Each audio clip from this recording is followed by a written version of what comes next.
हमारी सबकी ये प्रोग्रामिंग करी गई है बचपन से ही, कंपटीशन की और कंपैरिजन की। स्कूल में कंपटीशन, घर में कंपटीशन, भाई बहन का आपस में कंपटीशन। वो बहुत अच्छा है पढ़ाई में, तू बिल्कुल बेकार है। वो कितना अच्छा खेलता है, तू क्यों नहीं खेल पाता। वो कितना अच्छा दिखता है, तू इतनी अच्छी क्यों नहीं दिखती। कंपटीशन एंड कंपैरिजंस, इससे हुआ क्या, हमारे माइंड की प्रोग्रामिंग हो गई। हम चाह करके भी इस दुनिया को बिना किसी कंपटीशन के, बिना अपने आप को किसी और से कंपेयर किए देख ही नहीं सकते। या तो हम किसी को अपने से कंपेयर करेंगे, उसको अपने से ऊपर बिठा देंगे, या उसको अपने से नीचे गिरा देंगे। इस प्रोग्रामिंग को अगर तोड़ना है तो एक सवाल को बीच में लगाना ही होगा, उसके बिना ये प्रोग्रामिंग नहीं टूट सकती। आप ऑटो पायलट पे चलते ही चले जाओगे, फंसते ही चले जाओगे, आपको समझ ही नहीं आएगा कि मेरी प्रॉब्लम्स की जड़ क्या है। आपके पास में एक छोटी गाड़ी है, आपने देखा कि आपका जो पड़ोसी है उसके पास में भी छोटी गाड़ी थी, अब वो एक बड़ी गाड़ी ले आया। आपके पास में सेंट्रो है, वो होंडा सिटी ले आया। आपका बहुत खास दोस्त है, वो भी इंजीनियर है, आप भी इंजीनियर हो, दोनों एक तरह का काम करते हैं। अब जब भी आप उसकी गाड़ी को देखोगे तो क्या होगा, कंपैरिजन आएगा कि उसके पास में ये है, मेरे पास में ये नहीं है। तो आपके अंदर एक डिजायर उठेगा उस लेवल पे, बल्कि डिजायर नहीं, सबसे पहले एक विश उठेगी कि काश मेरे पास भी एक ऐसी बड़ी गाड़ी हो। अब ये विश धीरे धीरे जैसे जैसे आप उसकी गाड़ी को देखते चले जाओगे, उसके बारे में सोचते चले जाओगे, ये डिजायर बन जाएगी। अब देखो ये डिजायर किस तरीके से फंसाएगा आपको, कि आपने उसके वो गाड़ी देखी और आपके अंदर डिजायर उठा कि मुझे ये गाड़ी चाहिए, बड़ी गाड़ी चाहिए, और आपका दिमाग चलना शुरू हो गया, माइंड में इमेजिनेशंस आनी शुरू हो गई कि मुझे चाहिए चाहिए चाहिए चाहिए चाहिए। आपने रास्ते निकालने शुरू कर दिए, इन डिजायर्स के अकॉर्डिंग माइंड ऑटोमेटिकली रास्ता निकालता है कि अब ये कैसे मिल सकती है, जल्दी से जल्दी ये कैसे मिल सकती है। उस वक्त हमको और कुछ दिखाई नहीं दे रहा होता, कुछ और चीजें समझ नहीं आ रही होती। और हुआ क्या कि आप गए और कुछ महीने बाद जा करके एक गाड़ी खरीद करके ले आए, फाइनेंस करा ली। आपकी इतनी कैपेसिटी नहीं है उस गाड़ी को अफोर्ड करने की, लेकिन डिजायर बहुत स्ट्रांग था, तो उसने वो करवा दिया काम आपसे। अब जैसे ही आपने फाइनेंस कराई, आपकी जो सेविंग्स थी वो भी उसमें लग गई, प्लस मंथली इंस्टॉलमेंट्स बन गई। आपकी सैलरी का एक बहुत बड़ा हिस्सा 20% या 30% उस इंस्टॉलमेंट में जाने लग गया। सोचो अगर आपके बॉस को इसके बारे में पता लग गया तो वो क्या कर सकता है। उसको ये समझ आ जाए कि आपके अंदर इस गाड़ी को खोने का डर है कि अगर किसी वजह से मेरी ये गाड़ी मेरे हाथ से चली गई तो मैं क्या करूंगा, इस सोसाइटी में जाकर के कैसी अपनी शक्ल दिखाऊंगा लोगों को। छोटी गाड़ी में आ गया वापस से बड़ी गाड़ी से, तो उस गाड़ी से आपको इतनी अटैचमेंट हो गई, उस पर किसी ने स्क्रैच मारा तो लड़ाई झगड़ा, कुछ भी हुआ तो प्रॉब्लम। हम चिपकते ही चले जा रहे हैं उस गाड़ी से, और उस चिपकने की वजह से क्या हुआ, उस डिजायर की वजह से क्या हुआ, अब आप पूरे के पूरे ट्रैप में फंसते चले जाओगे। ये मैंने एक गाड़ी का एग्जाम्पल लिया है, ऐसे और बहुत सारे एग्जाम्पल्स हैं। और हुआ क्या कि जैसे उस बॉस को ये समझ आया कि अब आप इस नौकरी को छोड़ना अफोर्ड नहीं कर सकते, अगर आपने छोड़ी तो आपकी इंस्टॉलमेंट्स इतनी ज्यादा है इस गाड़ी की, क्या प्रॉब्लम में आ जाओगे। तो अब वो बॉस क्या बोलेगा आपको कि आपको डेली 2 से 3 घंटा ओवर टाइम करना है। क्या आप मना कर पाओगे? यस और नो? नहीं कर सकते। आप फंस गए हो और आप इस चीज को समझ ही नहीं पाओगे आप फंसे किसकी वजह से हो।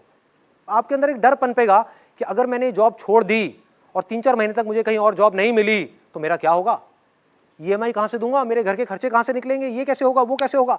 फंसते चले गए। आपके अपने डिजायर ने बॉस के थ्रू आपको फंसा दिया, और उसके बाद में जैसे जैसे आप आगे बढ़ते चले जाओगे, वहां पर जितना आपका टॉर्चर होगा, वो टॉर्चर आकर के आप कहां निकालोगे, अपने घर पे, अपनी फैमिली पर गुस्सा करोगे। तुम्हें पता नहीं है मेरे पे कितना प्रेशर है, मेरे पे कितना स्ट्रेस है। इस स्ट्रेस को क्रिएट किसने किया? जहां आपके डिजायर्स की वजह से आपने अपनी चादर से ज्यादा पैर फैलाए, प्रॉब्लम शुरू। अब सोचो इसमें करना क्या है, इस सिचुएशन से कैसे निकल सकते हैं। कि जिस वक्त हमारे अंदर ये डिजायर उठे कि मुझे भी ये बड़ी गाड़ी चाहिए या कुछ भी चाहिए, तो अपने आप से रुक करके पूछना है, क्या सच में मुझे चाहिए, या सिर्फ कंपैरिजन की वजह से, कंपटीशन की वजह से मैं अननेसेसरी अपने ऊपर एक प्रेशर क्रिएट कर रहा हूं। Do I really need it? जहां आपने सवाल पूछा, आप इस पूरी की पूरी प्रॉब्लम से 1 सेकंड में बाहर आ गए।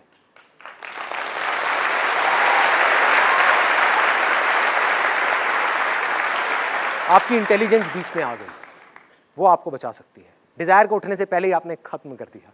आपने कहा मुझे गाड़ी नहीं चाहिए, मुझे आजादी चाहिए, आई नीड फ्रीडम, कि अगर मुझे उस जॉब में मजा नहीं आ रहा और मुझे लात मारनी पड़े उस जॉब को, तो मैं 1 सेकंड भी ना लगाऊं, लात मार दूं। मुझे एक स्ट्रेस फ्री लाइफ चाहिए, मुझे एक टेंशन फ्री लाइफ चाहिए, इन सब में कोई ट्रैप नहीं है। जहां हम चीजों से जाकर के जुड़ गए वहां पे ट्रैप ही ट्रैप है, सारी की सारी प्रॉब्लम्स है। करना क्या है उस सिचुएशन में? उस गाड़ी को छोड़ना है। क्या प्रॉब्लम है?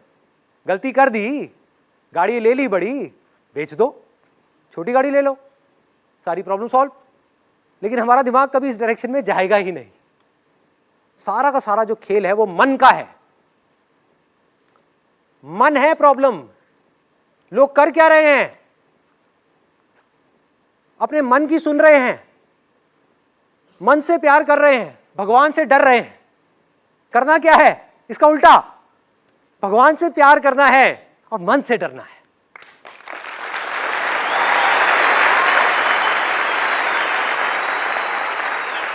ये मन है जो हमको फंसा रहा है। ध्यान से पकड़ो। बीमार हो गए, ये मत सोचो कि बीमार हो गए और जाकर के भगवान के सामने बैठना है। ये सोचो कि मैं बीमार क्यों हुआ। क्योंकि जब मैं किसी शादी में गया या जब जाता था कहीं पर भी, तो इतना सारा खाना देख करके मुझसे रहा नहीं जाता था। मेरा मन करता था कि मैं सब कुछ खा लूं। तो हमने क्या किया? अपने पेट की भूख को मिटाने की बजाय अपने मन की भूख को मिटाने की कोशिश करी, जिसकी भूख कभी मिट ही नहीं सकती।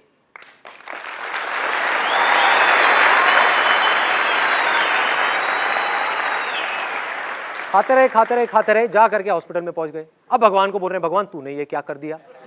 अरे वो भी हंसता होगा, वो कहता होगा भाई कर क्या रहा है तू, देख तो सही तेरा मन तुझसे क्या करवा रहा है। इस मन को वश में करना है। मन क्या है? डिजायर्स और अटैचमेंट्स, दैट्स इट। आप खुद एक चीज से या एक सिचुएशन से या एक इंसान से अटैच हो जाते हो। जहां आप उसके साथ में चिपक गए तो क्या होगा? उसका सुख दुख आपका सुख दुख बन गया। वो मिला तो खुश, नहीं मिला तो परेशान। किसने कहा है चिपकने के लिए? फॉर एग्जाम्पल, अगर आपको उठा करके आपकी गाड़ी की वजह से आपके बॉस ने एक पिंजरे में डाल दिया, पिंजरा ही हो गया ना, कि ना आप उस जॉब में मजा आ रहा है आपको, ना उसको छोड़ सकते हो ना कर सकते हो। बेमन के किसी काम को करोगे तो क्या तरक्की करोगे उस पर? कहां आगे बढ़ोगे? काम का असर किस पे आएगा? रिलेशनशिप्स पे आएगा। सब कुछ जुड़ा हुआ है और हम फंसते ही चले जाएंगे। हमें बनने के डिजायर्स पैदा करने हैं कि मुझे कुछ बनना है। जो भी मैं आज हूं उससे बेटर बनना है।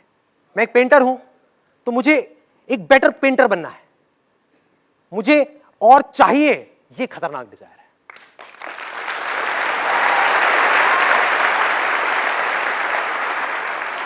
मेरा सिंपल सा मोटिव ये है कि आप एटलीस्ट कुछ क्वेश्चंस पूछो। साइंस क्या है? It's all about questioning. अगर एक सवाल नहीं होता तो आज साइंस नहीं होती। एक आदमी आराम से पेड़ के नीचे बैठा हुआ था, उसके पास में एक एप्पल गिरा। सर पे गिरा था या पास में गिरा था? सर पे गिरा था। जहां भी गिरा था, सर पे गिरा, पास में गिरा, एप्पल गिरा।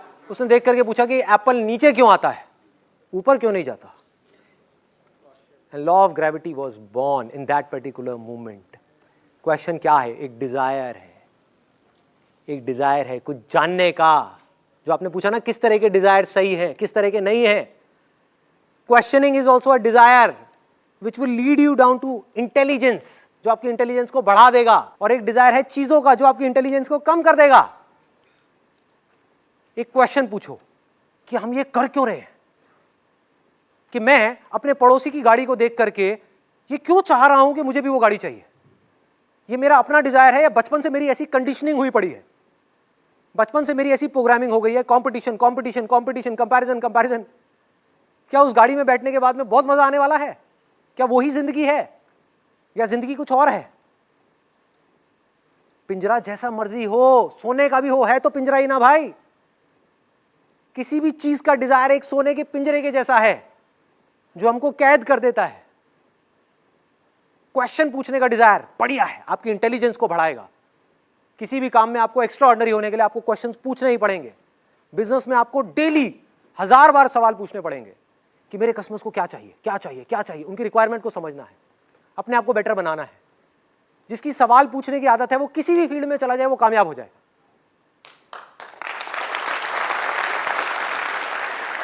उसको कोई रोक नहीं सकता।